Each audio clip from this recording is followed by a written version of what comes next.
Hey mom, where you at? In these streets. In these streets? You with dad? Yeah. Come on, J Rocks. Yeah. Can you hear me? Yeah, what it do? I guess I'm feeling some type of way because tomorrow marks 100 days left of the sport. Ah. Yeah. Yeah, man. Is it bittersweet for you?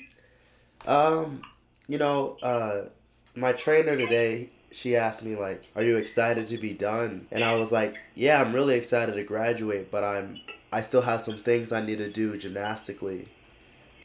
I'm not done in that department yet, but I think with this season coming up, I think by the end of it, I'm cool. Yeah. You could always do a fifth year. I don't know if my body can do a fifth year. I'm joking. I'm actually, I don't know how mom feels about it, but I'm happy for you to be done with it. I really am. It's been some great moments, man, but it's been a lot of growth as well. But it's been some heartaches, It's been Yeah. some heartaches, and I just feel like I'm just ready for Jadon to really be Jadon and have a good time again and enjoy life. You know what I mean? Yeah. I don't know if you looked at any of your videos and stuff I sent you. Did you look at them? I did. I did. I looked at all the videos you sent me, and it looking back at that young Jaden doing gymnastics, there was so much joy in his face, and just joy and confidence that this year I really want to regain. I think it's still there. I just need to find it again. Now would be the time. I know. This is it. I mean, I know for me, just gathering the videos and looking through things from the music to the photos to I was like, wow, Mhm. from little Jay on the pommel at his knees was, just so proud. Yeah. To, your last meet in high school, and you got that first place floor. The funny thing is, Jaden, me and you are a little bit opposite. Your talent, when you were little, your talent outweighed your hard work. It was different, but it was similar. I felt good about it, but I felt good about the work that I was doing. And your thing was that you was just naturally that. You was just naturally that gifted. And, you could do something one time and get it. People hated you, bro. It was like, damn, how did you get it like that? Yeah. Mhm. College just kind of just flipped the script on me. I know like COVID took a really big hit just because of how much I wasn't training. It taught me how to work hard again, or I guess for the first time ever, going out there and just busting my ass because that was the first time in all of my gymnastics where I felt like I was one of the worst. You have to remember, you made it to the college level where all of the best from all of the gyms were picked. So you're amongst the best of the best. So, I mean, you got to keep that in mind, and that's what happens when you get to the college level. It's a fine line too, Mom, because you want them to be free and enjoy it and kind of understand that this is the end of it, but at the same time, keep the work ethic. It's a balance. Yeah. It has been a journey for sure. I mean, just the character building alone, getting knocked down so many times and just having to get back up. It's true that I haven't done really what I thought I was gonna do coming in, but every time I fell short, I got back up, and that's I guess what I kind of have to just applaud myself for is getting back up every time. Mom, like I said, it's not really about how you start, but it's about how you finish. The last time I raised my hand doing this sport, if I have just checked off the box of just getting in every day, working hard and having fun, while I do it, it won't matter kind of how that last routine goes because I know I did what I needed to do. Absolutely. I just want to make sure you're healthy and no injuries. That's my thing. Right. Yeah. I'm already proud of you. Like, it brings tears to my eyes thinking about all that you've accomplished. Mm-hmm. From that little J to now, like. Yeah, we're super proud of you, bro. Like, you don't even have to do anything else. I'm done. I'm good. You can retire today.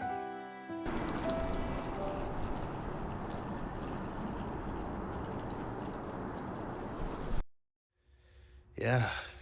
Fun fact.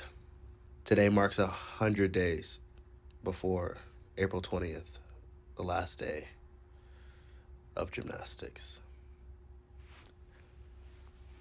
Yeah, 100 days. 100 days. And what does that number mean to you? Does it feel like a lot? Does it feel like I don't know.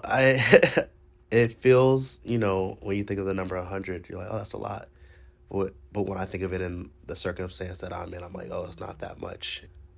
I don't know. I think a lot of growth can happen. Like the challenge, like 75 hard, and how much people grow from just 75 days of consistency. Um, I'm just excited and curious to see what April 20th is gonna look like. I guess that's just where I'm at, because today's practice was the final like routine day before lineups and all that, and it went okay. Rings, I'm starting to hit rings, so rings are starting to come together, starting to get clean. However, it's still hard to make that lineup just with all the really strong guys that we have that the coaches trust. Donnie, he's never leaving that lineup. Justin Sacone's really getting in there. Tyler, Cam. So it's like that's a tough one to make it into, even though it's not that deep with just how many guys. Like I feel like I'm probably 7-8 right now, but those top 5 are just so solid. But it is also a really volatile event, and I'm really just training it for the purpose of if they need me, and honestly when they need me, because just how volatile it is, I'll be ready to go, just ready to do what I need to do. P-bars and high bar, though, stronger events. P-bars is getting better, just that dismount is still messing with me, and practicing doing P-bars after rings is something that I've been doing but still need to get better with, because rings is like, that event where you're pushing the whole time, you're using strength, and then going to P-bars, which is another upper body event. It takes a lot of energy out of me. So I'm getting through the routine. It's just remembering that technique for the double. It's funny because every time I haven't made a P-bar set that's like where it starts well, finishes well. There's always something. It's usually that dismount, but every time that dismount, I get to that dismount at the end of a routine, it's getting back. I'm like, I'm not there yet. I'm still falling back, but there's a change being made. Usually every time, that's whether to kick out in the front a little more, but I just missed it in the back, or I'm doing it in the back, just forgot the front, or I'm just tired and just working through that.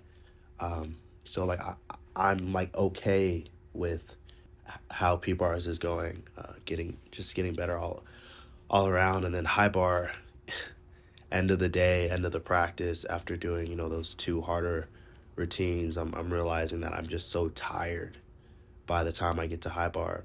And so today's just high bar wasn't where I wanted it to be.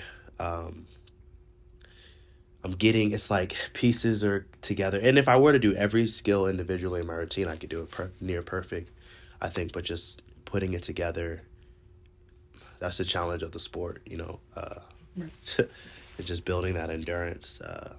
Because the routine didn't go the way I wanted it to. I made a connection, but was struggling to make the giant. Had to come down and finished it out. But I'm realizing that endurance is just something I need to work on, and I already kind of have a plan for how I'm going to attack it next week. Just numbers of skills in a row. Just how many can I do before I'm like not making it anymore. I think that's just something, because that's what I was doing on rings, just getting a lot of giant work in, because that was like my weakest part of the routine, and I can see that's coming together. So yeah, I think the suckiest part though about today was like when I finished my high bar routine, like none of the coaches were paying attention, and that one kind of hurt, because I landed and I got back up, finished the routine, finished out, and I look up and like they're all not. I raised my hand. I even when I was trying to get their attention to show a routine, it was hard to get their attention.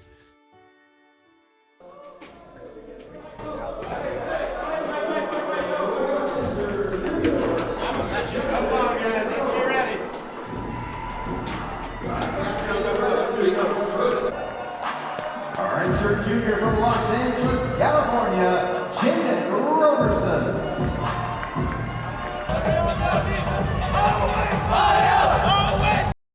I don't think he'd say, yeah, he can go and do that. I think he could say, yeah, he can make lineups, he can provide, but how far I'm trying to reach and how far I'm trying to go in this last year,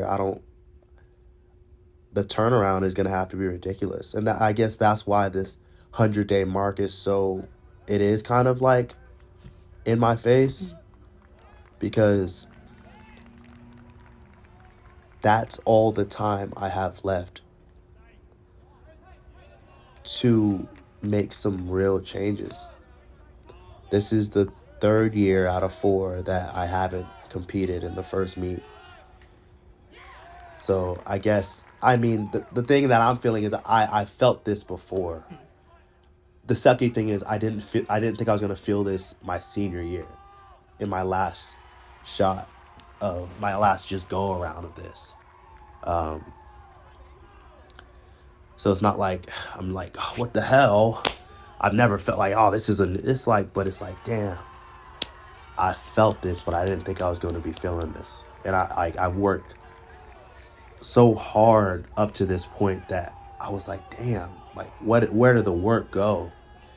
But all I can do is just continue, and that's just like but like for me to go from where I am now, not even being an alternate on anything, on any of the 3 I'm training, it's like, oh shit. Okay, I have to make huge strides.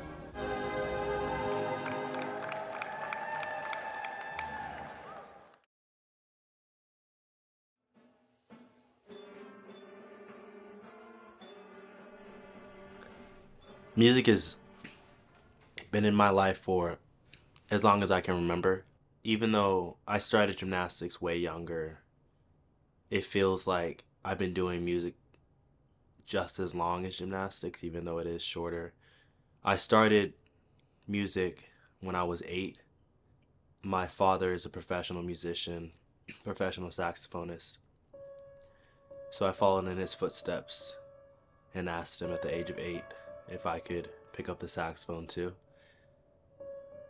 Maybe that was one of his proudest moments, I don't know, but it kind of stuck. And from then on, it was music, gymnastics.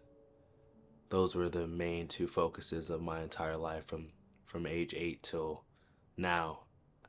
The saxophone took me all the way to high school, where I attended the Los Angeles County High School for the Arts, performed in the big band, got to play at the Hollywood Bowl, and that was a really dope experience, going to an art school, especially in Los Angeles, being around all those creatives. And even though I'm not actively pursuing a saxophone career, me deciding to pick up that saxophone and asking my dad if he could coach me in music, that was one of the best decisions of my life, because it led me to what I do today, which is mainly music production.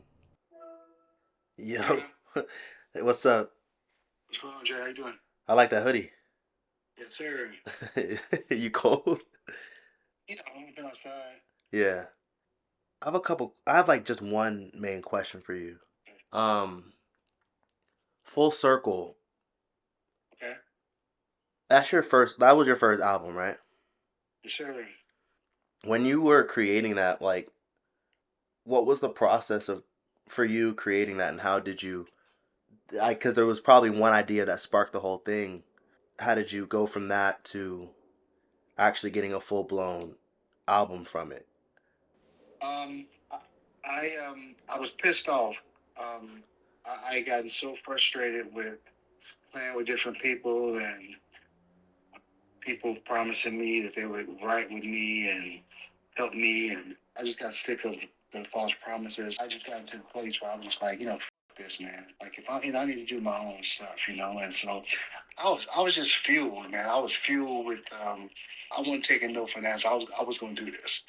I was at the point where I was gonna do it no matter what, and if I liked it, I was gonna fly with it. Yeah. So I remember a couple of guys I had play on it. I remember when the bass player was playing Face Off. He was like, "Man, what kind of bass line is this? Some kind of saxophone bass line?" Yeah, I was like, "Yeah, it's one I want you to play." I mean, just little stuff that, you know, the doubts and stuff I had been through, and people that was kind of hating and dogging me out or whatever.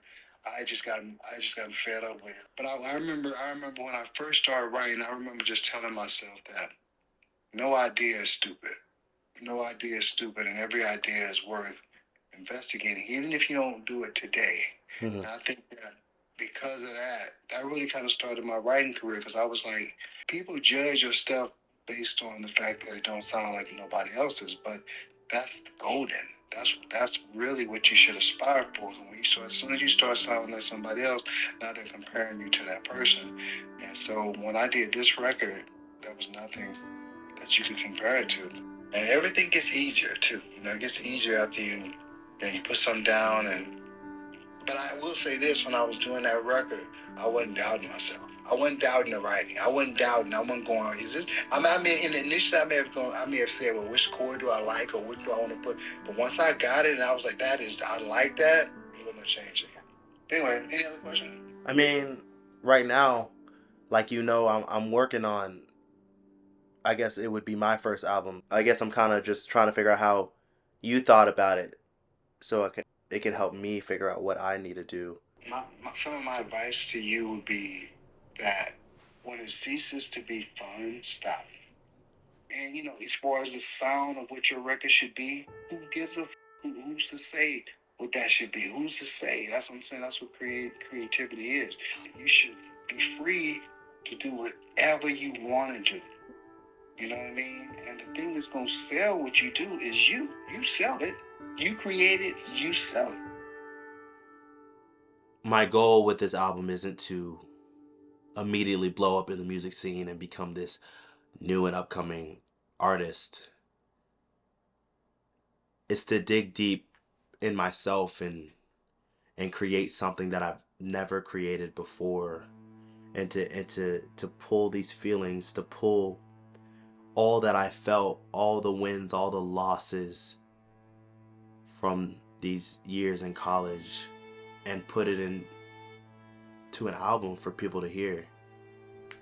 And I have a little under 100 days to do it. Sometimes I think I'm biting off more than I can chew. And people close to me will sometimes say the same thing. But I have a goal of not just finishing out my last year of gymnastics as strong as possible, but also starting something and building something really strong with music. But this album, it's gonna be the test to prove if I can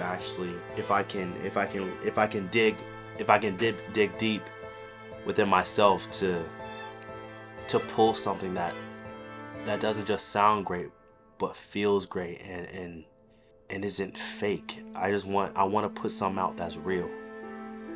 And so as I go through this season, this album is being created. I have tracks, I have ideas, I have some lyrics, but for the most part, right now, I'm in it's very raw, it's very chaotic. And these next couple months are just going to be shifting all this chaos and making it clear. I don't know what it's gonna sound like, but I know if these past 3 years in college were a movie, this album would be the score to that movie.